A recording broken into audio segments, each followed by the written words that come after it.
আজকে খাবো কাঁচা আম দিয়ে টক।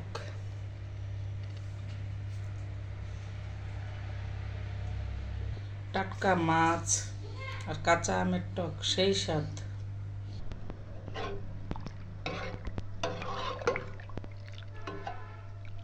আজকে টক খাবো।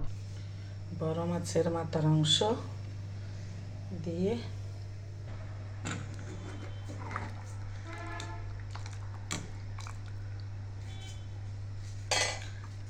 এইভাবে টক রান্না করলে খাইতে সেই স্বাদ লাগে।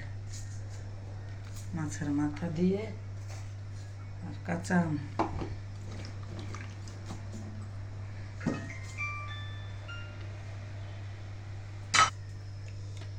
কাঁচা আম দিয়ে টক করবো।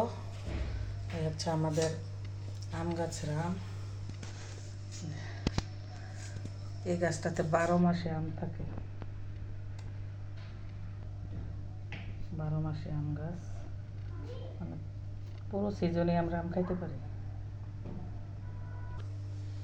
এই হচ্ছে বড় মাছ আনছে, কিন্তু বড় মাছটা আজকে রান্না করব না।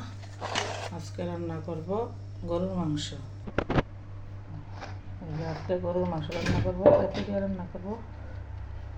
আমার মেয়ে খাইতে চাইতেছে পেঁপে দিয়ে।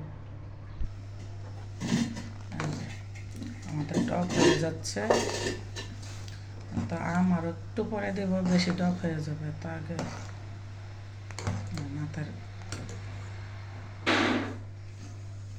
যে আম দিয়ে দিচ্ছি এখন।